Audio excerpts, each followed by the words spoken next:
Hey guys, so in this video I'm going to review really like all the different ways there are to factor. So in this video I'm going to have a large mixture of just how to factor, and this is only a review, so if you want to see more of a problem type, check out the lesson videos in the description because I go through this in full detail in other videos. So here I'll kind of just give you like a high level reminder, and then if you feel like that's not enough, then consider just looking and going to one of those other links. So if you want the full problem set, you can go to divideandconquermath.com. I've got it all written out there. So let's just get started with the problem set. We've got 23 of them, so I highly recommend that you have the problem set if you're looking for something in particular that you want to review. So the first type of factoring that is usually covered is greatest common factor. And in this, really all you're looking for is like, what is the largest factor that will divide all of your terms? So in this case, both terms are divisible by 4 and they both have an x in them. So this has a 4xy, this has 4x squared and this has 8xy. So I'm going to write the 4 out. And then when you notice that both terms have a particular letter, you write the lowest exponent among all of those, if that makes sense. And so then I just really divide 4x out from this, and then I'm left with x plus 2y. Now, for this other example, what I want to factor out, so all of these are divisible by 2. And then notice they all have x and y in them. Oops, sorry, wrote that a little prematurely. So they all have x and y, so I need to put an x and a y here, and now I have to determine what exponent should go with these.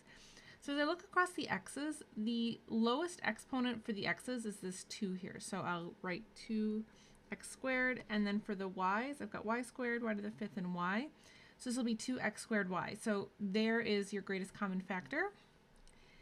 And then if I divide that out, this is going to leave me with 3xy minus 4y to the 4th plus 5x to the 3rd. So again, if you feel like you need more review on this, I have a whole video where I just talk about the greatest common factor. You can check that out in the description. Moving on to grouping. So the idea with grouping is you usually know that you want to use grouping if you have 4 terms. It's not guaranteed, but it's usually a good guess. And the other thing that you'll notice is that there's no GCF, there's no greatest common factor. But what you do notice is like between these two terms, so these two terms share a factor of 3, so I could factor that out. If I factor that out, I'm left with x plus 2y. And then in these two sets of terms, so these share a factor of negative z squared. So if I factor out negative z squared, notice that this will become x plus 2y. So remember, I'm factoring out a negative, so both of these terms will turn positive. Now, after you've done that level of factoring, the next thing that you're going to do then is you check that both parentheses have the same thing. And so they do, so then I can write x plus 2y, and then really whatever in front of those parentheses you can write out. So this becomes 3 minus z squared. And by the way, you could also write this as 3 minus z squared times x plus 2y. Doesn't matter which way you want to do that. Okay, so one more with grouping, just to kind of hit that home one more time. So in this case, in these first two terms, so these both have a 2 in common. So if I factor that out, this is going to leave me with 6x squared minus y. And then in these second two terms, they have an x in common. So this will leave me with 3 minus 8y. Okay, so now what you're going to notice here is that the parentheses are not the same. So this is just the little caveat that I wanted to make with grouping. Sometimes when you try to use grouping, it doesn't work, but that doesn't mean that it can't be factored. What it means is that you want to rearrange your terms. So as you look across this entire problem, maybe a better way to kind of group these terms up would be to put the y containing terms together. So let me restate this problem as 12x squared plus 3x minus 2y minus 8xy. So try at least one more time before you throw in the towel. So now in the first two terms, I notice that I can factor out 3x, and that will leave me with 4x plus 1. And then out of the second two terms, I can factor out 2y, and that will leave me with 1 plus 4x. And now I've got 4x plus 1, 1 plus 4x, those are really the same thing, so now I can actually group. So this will be 3x minus 2y times 4x plus 1. Now, again, if this feels like this went a little too fast for you, I have a whole video on grouping where I kind of break this whole thing down. So consider checking that out if you feel like you want to see that drawn out in a little more detail. So moving on, now we have just kind of our basic trinomials and how you approach factoring something that looks like this. So in general, I talk about using trial and error in my videos. So you figure out what two things multiply to get to x squared, so that would be x times x. And then you think about what two things would multiply to 10, which in this case would be 2 and 5. And the benefit you get when you have a leading coefficient of 1, you can think, what two things multiply to the last term but add to the middle term? So 2 times 5 is 10, 2x plus 5x is 7, so we're good to go. Now, if I do that again with this next one, so now it's what two things multiply to negative 15 but add to negative 2. Again, using trial and error here, so this will be minus 5 plus 3. So I'm a very big fan of using trial and error just because I think it's a lot faster. I have covered that in other videos, so again, you can check the description if you want to check those out. And now I just want to walk you through a couple of trickier versions of how this can present itself. So in this first example, you'll notice here that I don't have just like a leading coefficient of 1. Instead, this says negative x squared instead of x squared. So when that happens, all you want to do is you want to just factor out the negative 1 first, like this. And then you can factor this part as usual. So let's see. This will factor as x, let's see, x plus 7 and x minus 4. So notice that I have the negative 1 here, and then the rest of this is factored out as shown. Now, the next example you'll notice also does not have like this x squared here, but one thing that you always want to think about whenever you look at these problems is there a GCF? So in this case, there is a greatest common factor. It is 6. So the first thing I can do here is I can factor the 6 out, and that's going to leave me with x squared plus 9x plus 20. And now I can go ahead and factor this. So this will become x plus 4, x plus 5, and we're done factoring that one. So sometimes you might have something that doesn't look like it's in this format, but actually it is. It might just have a GCF. Okay, so just a couple other versions of like tricky ways this can kind of present itself. So in this formula here, or in this trinomial, now I've got this 8y squared. So don't let this throw you off too much. So just like you kind of just set it up like you normally would. So, you know, I'm going to start with x and x to get my x squared. And I can still think about what two things multiply to 8 that would get me to negative 6. So that would be negative 4 and negative 2. But the only thing is now I have to also tack a y onto them. So minus 4y minus 2y. And that will give me, so negative 4y times negative 2y, that'll give me the 8y squared. And then adding these up, I'll get negative 4xy minus 2xy, and that will get me the negative 6xy. So again, I do have a video where I kind of break that down in more detail if you want to see that. Now, 10 doesn't really look like anything special, and really we can factor it like we normally would. So this would just be x minus 4 and x minus 4. But the one thing that I wanted to point out with this is when you have these repeating binomials, there's another way that you can write this. This would be written as x minus 4 squared. So that's an alternative way that you can write it, and sometimes that is useful in certain areas. Okay, so now I want to take a look at these types of problems. These are what's known as the difference of squares. So one way that you can kind of think about this if you ever get stuck is you can think about this as x squared plus 0x minus 25. So what happens to the middle term is it's just 0, so we admit it. However, the difference of squares has a really familiar format. So it always looks like this. So it doesn't matter where the plus or minus sign goes, but you literally add and subtract the same thing, and that's how you are guaranteed to drop out the middle term. So 25 is a perfect square, so 5 times 5 is going to give you 25. Oops, and I meant to write 5, not 2. And now you can see from this, so negative 5 times 5 will give you negative 25. Negative 5x plus 5x will drop out that middle term. So that's a big pattern that you can kind of play around with.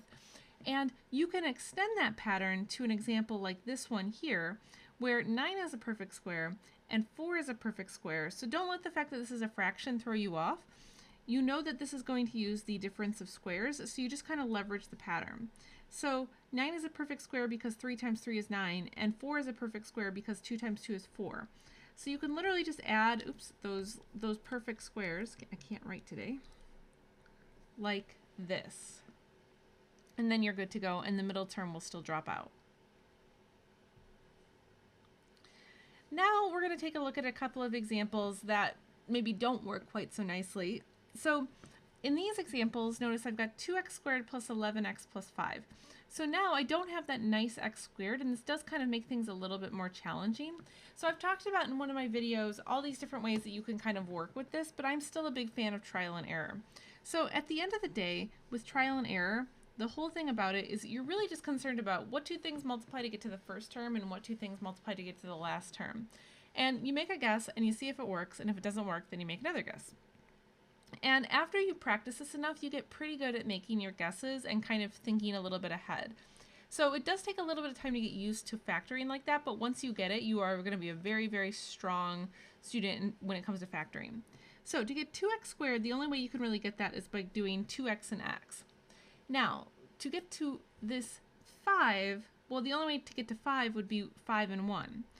And so the only problem with this is when you have a leading coefficient that is not 1, like we do here, this can kind of make things a little more challenging. So if I try to multiply everything together, so let's see, I get 2x squared plus 5x plus 2x plus 5.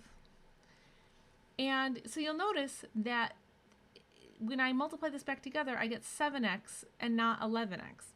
So this can happen when you have these types of problems where you don't have that nice x squared, when you have actually a number attached to the x squared.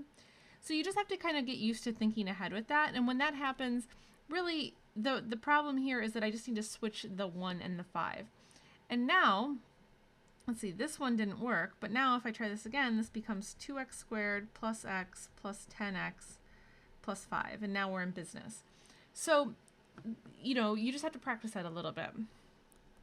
So if we try this one more time with number 14, so it's still going to be the same idea. So the only way I can get to 7x squared is by 7x and x.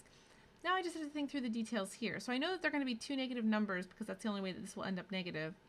So let's see. What if I do something like minus 8 and minus 1? So I'm used to kind of thinking ahead when I make my guesses. So I'm always thinking about kind of bouncing these things off the middle term. So if I think through this, 7x times negative 1, that's negative 7x. And then negative 8 times x, that's negative 8x. So negative 7 minus 8 will give me negative 15. So that will work like that.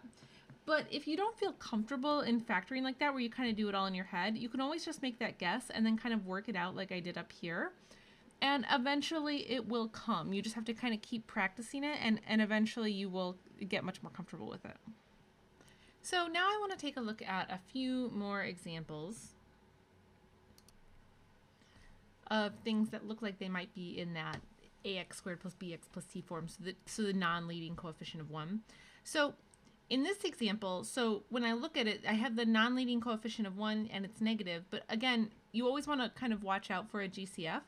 Also, this is to the third, and all of these have an x in them, so actually I can start this problem by factoring out the negative 3x.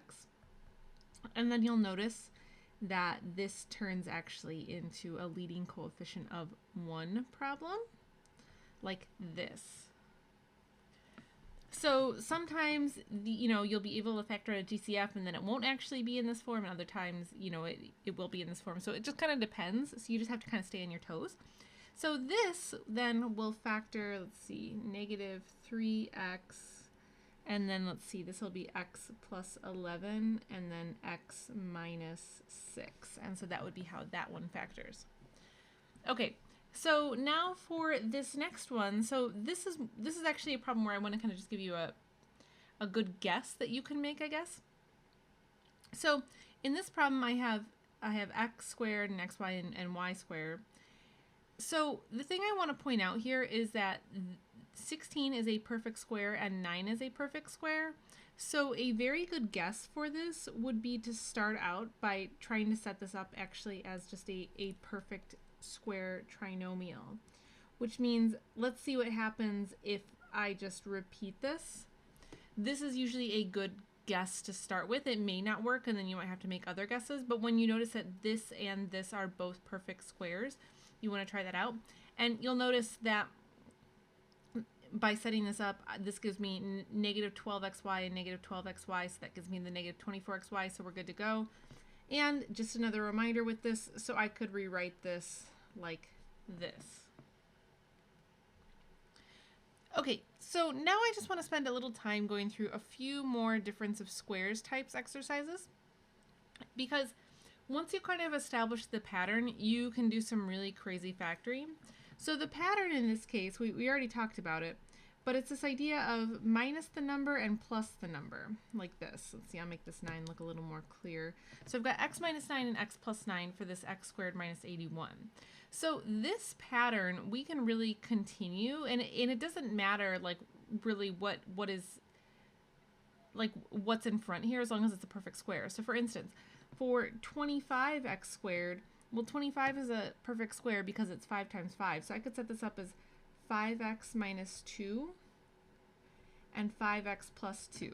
So again, it's still that same idea of, you know, I'm multiplying by the same things and then I'm adding and subtracting by the same thing. So if I do that one more time with this last one, so now I've got x's and y's. So again, don't let the fraction throw you off here.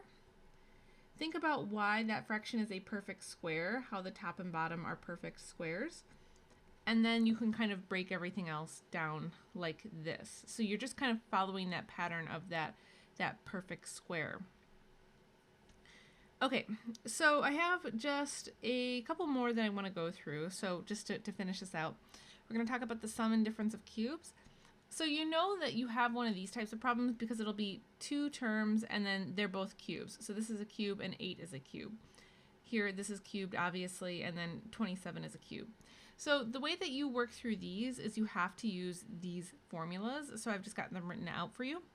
So if you're in a class that is going to use them often, you might actually want to write them someplace where you can easily find them throughout the semester. And then from here, you really just determine what should go in the A position and what should go in the B position. So for this one, I could really think of this as x cubed and 2 cubed. So I want to think of why is 8 a perfect cube, and it's because it's 2 to the third. Because once you figure that out, that means I'm going to put the x in for the A spot and the 2 in for the B spot. So this will then factor as x plus 2 and then x squared minus 2x plus 4.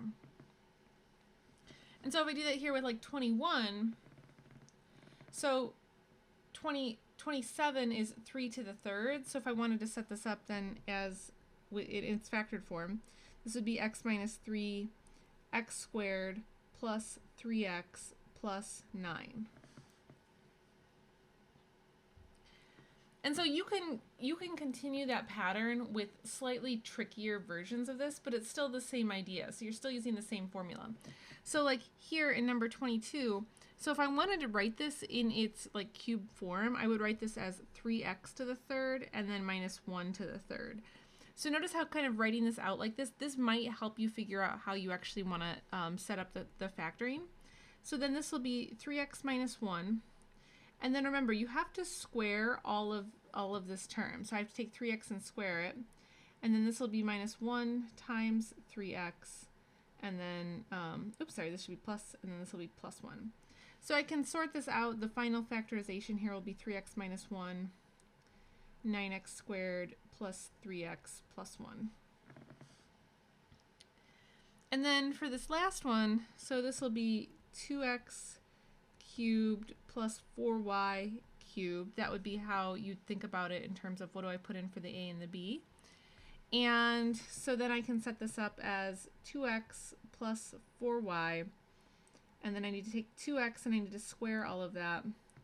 Take 2x times 4y. Sorry, I'm running out of space here. Oops, gosh, I keep forgetting the plus or the minus. That should be a minus.